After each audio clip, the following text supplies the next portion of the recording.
I paid over $61,000 to fund my family's lies and endless favoritism silently, enduring their exploitation until I finally took control and executed my clever revenge. I grip my water glass so hard my fingers turn white, but I refuse to let my mother see how deeply her words cut. "Amanda, you'll never be as good as your sister," she says. The chandelier light catches in the crystal, sending prisms across the white tablecloth as silence crashes down on our family dinner. It's Sierra's promotion celebration dinner, the reason we're all gathered around my parents' mahogany table on a Wednesday night. I rushed here after a 10-hour workday, barely having time to change from my rumpled blouse to a fresh one. "Mom," Sierra starts, but stops when our mother raises her hand. "It's just fact, dear," Mom says. "Your sister chose stability over ambition. Nothing wrong with that, but we need to acknowledge reality." My father clears his throat, studying his plate of half-eaten salmon. "Your mother's right, Amanda," he adds. "Sierra's on track to make vice president before 30. Different paths." I look at Sierra in her crisp crimson dress, her hair perfectly styled even after a full day at the office. Then I glance at our mother, wearing the pearl necklace I bought her last Christmas, the one she claimed was nice but not really my style before wearing it to every one of Sierra's events. Something snaps inside me. 2 years of swallowed words rise in my throat. I stand, open my purse, and pull out the mortgage statement I've been carrying for 3 days, waiting for the right moment. "There is no right moment for this. I've been paying your bills for 2 years, I say, placing the paper on the table, including this house. My mother's eyes widen briefly before she composes herself. She waves her hand dismissively, the gesture so familiar it makes my stomach clench. "That's what family does," she says. "Sierra needs to focus on her career." My mind flashes back to Sierra's college graduation 6 years ago. My parents presented her with keys to a brand new red Mazda, complete with a giant white bow on the hood. Later that afternoon, they handed me a gift bag containing a coffee mug printed with my alma mater's logo. "You're already established," Mom had explained when she caught my expression. "Your sister needs our support." Then came that first call 2 years ago, Dad's voice uncharacteristically hesitant, explaining a temporary financial setback. "Just one mortgage payment," they said. "Just until things stabilized." I touched the corner of the mortgage statement now spread on the table. 2 years of payments isn't temporary help anymore. "Family supports each other," Mom says, her voice hardening. "Why are you being so selfish?" I reach into my bag again and pull out the stack of receipts I've been collecting. Bank statements, transfer, confirmations, canceled checks. 2 years of financial drain organized in a neat accordion file. "I've supported plenty," I say, my voice steadier than my hands, "but I'm not your ATM." My father's face reddens. "Your sister's at a critical point in her career," he says. "And I'm at a critical point in my patience," I reply, surprising myself with the steel in my voice. Sierra looks between us, confusion creasing her forehead. "What's happening right now?" she asks. No one answers her. My mother stares at me with narrowed eyes. My father studies the ceiling as if the answer might be written there. I stand in my parents' dining room, suddenly aware of what I'm risking.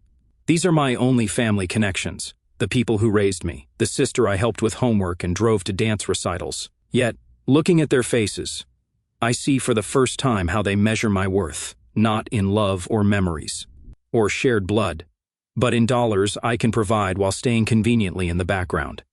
"I'll be taking a break from family dinners," I say, gathering my purse and family payments. My mother's face hardens into something I barely recognize. "You'll regret this, Amanda," she says. "Family is all we have in this world." I pause at the doorway, feeling a strange lightness. "Then I guess I have nothing," I reply. A whole week passes after that dramatic dinner, and besides Sierra's rare messages, my parents do not contact me. However, on Thursday afternoon, my mother calls to ask me to help her organize her tax paperwork, since we're so good with numbers, a backhanded compliment that acknowledges my skill while dismissing my career. I never intended to find it, but as I sort through the chaotic stack of documents on her desk, a familiar name catches my eye. Mine. I freeze. A student loan statement in my hand, not mine but Sierra's. The words blur, then sharpen with horrifying clarity, a payment of $19,400 with a transfer confirmation bearing my account number. My fingers tremble as I flip through more pages, car payments, credit card statements. My stomach twists into a knot so tight I can barely breathe. These weren't emergency payments. They weren't temporary help. This was systematic, planned, expected.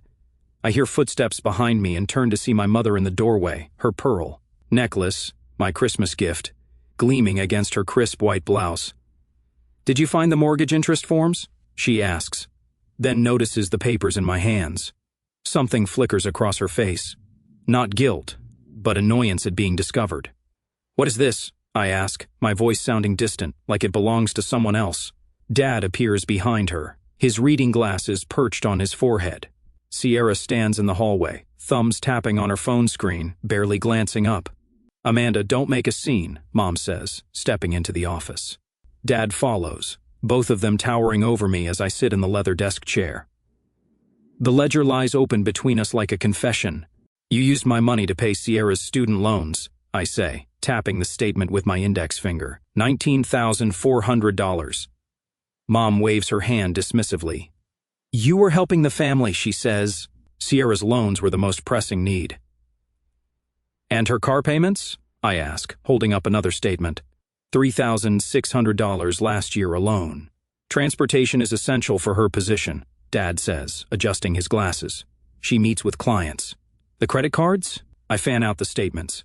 $9,000, $200 in designer clothes and restaurants. "Professional appearance matters in marketing," Mom replies without hesitation. I look past them to Sierra, who finally pockets her phone with a shrug.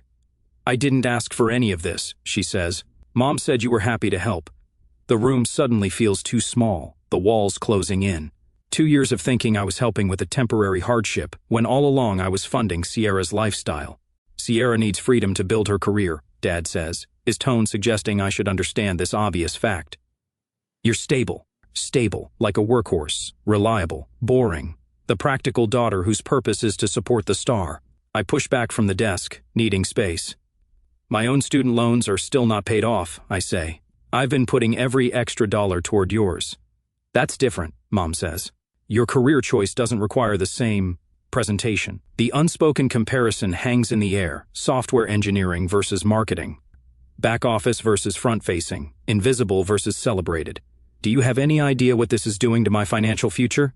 I ask, my voice stronger now. "If I keep supporting everyone, I'll never have anything for myself." Mom blinks, genuinely confused by my concern.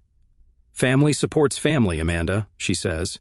"We've always taught you that. Sierra's wedding is coming up," she continues, a new gleam in her eye. "Of course, you'll help with that too. She deserves the perfect day." The casual assumption knocks the wind out of me. I grab the ledger, flipping to the last page where I've tracked every payment. The total glares back at me. $61,000. $61,000. 2 years of mortgage payments, student loans, car payments, credit cards. $61,000 spent supporting my family while they treated me as the less successful daughter. I closed the ledger with trembling hands. All this time I'd been enabling their favoritism by financing it.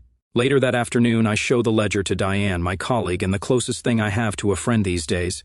We sit in a cafe, coffee growing cold between us as she examines the pages. "This isn't normal family support, Amanda," she says finally, closing the book and sliding it back to me. "This is exploitation." The word hits me like a physical blow. Exploitation, not help, not family duty, a deliberate taking advantage. As I drive home that night, ledger copies tucked in my bag, I wrestle with an impossible choice.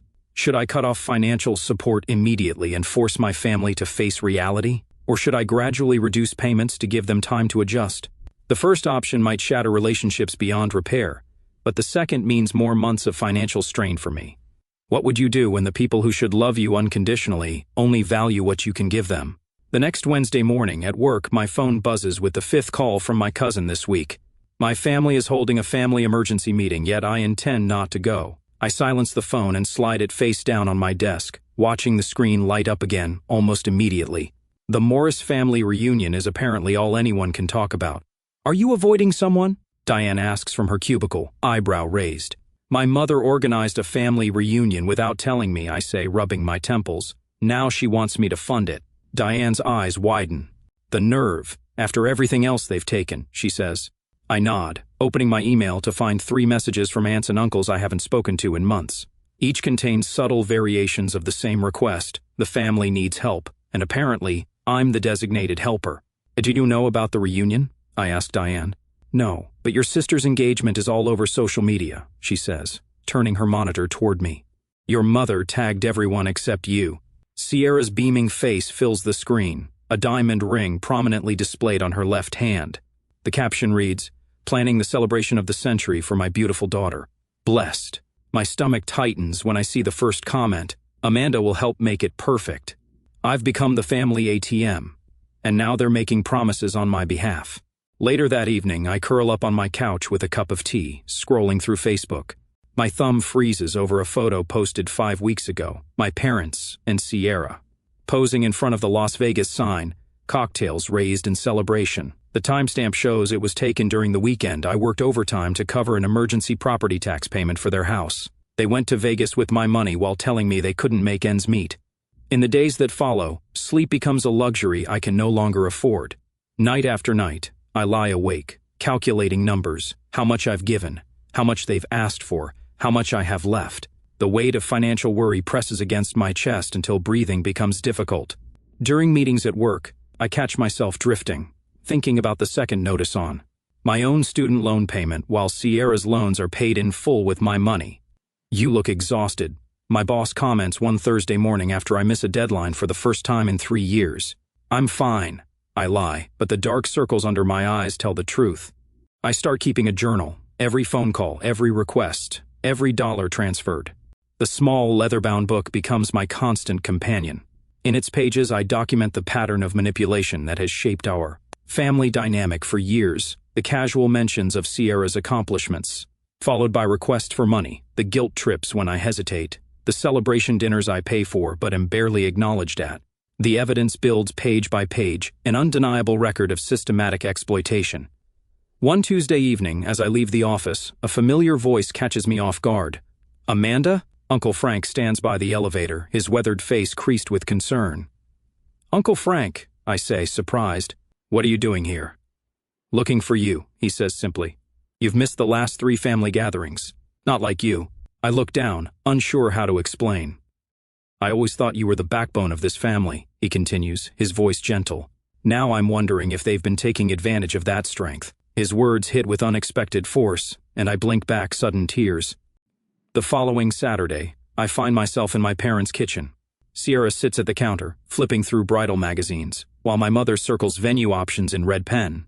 "The country club deposit is due next week," my mother says without looking up. "Sierra deserves the perfect celebration. You can cover the venue deposit next week." Not a question, a statement. Something in me snaps, a clean, decisive break. "I'm not paying another cent," I say, my voice steady, "for anything." The room goes silent. Sierra's head jerks up from her magazine. My mother freezes, pen hovering over the page. "Don't be ridiculous," she finally says, but uncertainty flickers across her face. "I'm serious," I continue, finding strange power in the stillness of my voice. "I've paid the mortgage, Sierra's loans, credit cards, car payments. I'm done." My mother's mouth opens and closes, fish-like, as she searches for the manipulative words that have always worked before. But for the first time, I see her tactics clearly, the guilt, the comparisons, the subtle insults wrapped in maternal concern. "I've been financing my own mistreatment. You can't just—" she begins. "I can," I interrupt, "and I am." The next day, Diane spreads spreadsheets across her dining table, calculator in hand. "Without supporting them," she says, circling a number, "you could pay off your student loans in 3 years instead of 15. The figure stares back at me, a future I hadn't dared to imagine. "Uncle Frank calls that evening I spoke with your mother," he says. "She's not happy." "I know," I respond. "Good," he says firmly. "Sometimes family needs to learn hard lessons. I'm proud of you for setting boundaries." That night, I open my laptop and begin searching for job opportunities outside of Austin. Seattle catches my eye, tech jobs with higher salaries, a fresh start 3,000 miles from Texas. I allow myself to imagine a life built around my own needs and dreams instead of my family's demands. The next morning, I drive to the bank and request printouts of every transaction for the past 2 years. The clerk raises an eyebrow at the volume but complies. Hours later, I organize the stack of papers chronologically, highlighting each payment to my parents. Tucked among my father's financial documents, I discover a statement for an account I've never seen before, an account with a balance that contradicts every claim of hardship he's made. He's been hiding money while I've been draining my savings to support them. My phone rings just as I process this discovery. My mother's name flashes on the screen. "We're having an emergency family responsibility meeting tomorrow," she announces without greeting. The mortgage payment didn't arrive. I know, I say, feeling calmer than I have in years. I told you I'm done paying. This isn't a game, Amanda, she snaps. Be here at 6. I hang up and look at the evidence spread across my table. Proof of years of manipulation and exploitation. For the first time, I hold all the cards. I'll be there, I whisper to myself, with receipts. On Tuesday evening after work, I arrive 15 minutes early for the family meeting. Parking my Toyota 2 houses down from my parents' colonial-style home. The weight of the 3-inch black binder on my passenger seat represents 2 years of financial drainage, meticulously organized by category and date. Uncle Frank's advice echoes in my head from his call this morning. Don't let them control the narrative. The familiar smell of lemon furniture polish hits me as I enter without knocking. In the dining room, my parents sit at opposite ends of the table like monarchs awaiting a subject. Sierra perches uncomfortably between them, scrolling through her phone. You're early, Mom says, surprise briefly crossing her face before she composes herself. I place the binder in the center of the table, the soft thud drawing everyone's attention. I wanted to make sure we had enough time, I say. Dad shifts in his chair. Time for what exactly, he asks. I open the binder to the first tab, labeled Mortgage. The pages inside contain highlighted bank statements, transfer confirmations, and a running total.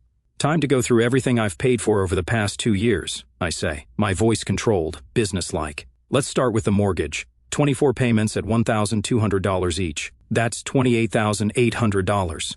Mom's eyebrows shoot up. That can't possibly be right, she says. I flip to the next section, student loans. Sierra's, not mine, I say. $19,400. Dad's face pales as he glances toward the binder. His fingers drum against the polished mahogany. Car payments for Sierra's Mazda, I continue, turning another page. $3,600. I turn another page. And finally, credit card bills. Mostly for clothing, restaurants, and Sierra's work trips. $9,200. Sierra's phone slips from her hand, clattering against the table. That's more than I make in 3 months, she says. The grand total, I say, turning to the summary page with the figure highlighted in yellow, is $61,000. Mom's lips press into a thin line. You're exaggerating, she says. Half those payments were gifts. You offered to help. I have proof for every dollar, I reply, pulling out a manila folder containing copies of every check, every transfer receipt. The stack lands with a satisfying thickness beside the binder. Would you like to go through them one by one? This is ridiculous, Dad mutters, but his eyes avoid mine. Sierra reaches for the folder, paging through the evidence with trembling fingers. Her usual confidence evaporates as she stops at a credit card statement showing charges for her interview suits. I had no idea, she whispers. Mom said you were happy to help, Sierra continues, looking up with confusion clouding her eyes. She said you wanted to contribute because you had extra money with your tech salary. Extra money? My laugh comes out harder than intended. I still have my own student loans to pay off. I've been putting off dental work because I couldn't afford it. There was never extra money. When Sierra asks why I never told her how much I was contributing, I hesitate. Should I explain that our parents swore me to secrecy to protect her confidence? Or is it better to let her discover their manipulation on her own? Before I can decide, the doorbell rings. Perfect timing, Mom says, rising and smoothing her cardigan. We're in the middle of something. That would be Uncle Frank, I say. I asked him to join us. Dad's head snaps up. Frank? Why would you? Uncle Frank's voice booms from the entryway as he lets himself in. Hello, everyone. Hope I'm not late. My mother's face tightens as her brother settles into a chair beside me. He nods toward the binder. I see Amanda's showing you the numbers. You knew about this? Mom asks, betrayal in her voice. I suspected, Uncle Frank says, his normally jovial tone serious. Family helps each other in emergencies, not as a permanent arrangement. What you've been doing to Amanda isn't right, Elaine. The silence that follows feels like a physical presence in the room. My mother stares at her brother, then at me, realizing her carefully constructed narrative is crumbling. I am no longer isolated. Sierra breaks the quiet. Jenna asked me yesterday why Amanda never comes to family events anymore, she says. She seemed concerned, like she knew something was wrong. Your friends don't understand our family dynamics, Mom says dismissively. But uncertainty creeps into her voice. The Hendersons called last week, Uncle Frank adds. They wanted to know if there was any truth to the rumor that you two were having money troubles while spending on luxury items. Dad's face reddens. That's none of their business, he says. The dining room falls silent again until Sierra's phone pings with an incoming message. She glances at it, then looks up with widened eyes. "It's from the mortgage company," she says, turning to our parents. "They're sending a late notice." In that moment, watching my father's shoulders slump and my mother's mask slip, I realize the first cracks in their carefully maintained facade have appeared. The financial house of cards they've built is beginning to collapse, and for the first time, I'm not rushing to prop it up. 2 days later, I sit across from my parents at their kitchen table, where the light catches dust particles floating between us. The space feels different now, smaller, less intimidating. My father's smile looks strained as he slides a paper toward me. "Amanda, we've been thinking," he says, clearing his throat. "We understand your concerns about the financial arrangements." My mother nods, her eyes darting to the stack of past due notices peeking from beneath a cookbook. "Families should acknowledge each other's contributions," she says. "We haven't done that enough with you." The script sounds rehearsed. I watch their performance with new clarity, the way Dad's fingers drum nervously. On the table, how Mom keeps glancing at the bills she's trying to hide. "We have a compromise," Mom continues. "If you resume the mortgage payments, we'll make sure everyone knows how much you help. Sierra, too." Dad leans forward. "Think about what you're risking, Amanda. Family relationships can't be repaired once they break." "Is that what you want?" Their words hang in the air, a final attempt to reclaim control. 2 months ago, I might have folded. 2 weeks ago, I might have negotiated. Today, I simply open my laptop. "I've accepted a new position," I say, turning the screen toward them. "Software architect at Meridian Tech in Seattle. I start next month." The color drains from my mother's face. "Seattle? That's across the country," she says. "The salary is $135,000, I continue, pulling up a spreadsheet I've prepared. "That's $33,000 more than I make now." Dad leans forward. "That's wonderful, honey, but..." And without supporting this household, I interrupt, highlighting. "A row on my budget, I'll save approximately $3,200 every month." My mother's lips press into a thin line. "You can't just leave," she says. "I've been paying for the privilege of being disrespected," I say, my voice steady. "That arrangement is over." Dad reaches for my hand, but I pull back. "Amanda, be reasonable," he says.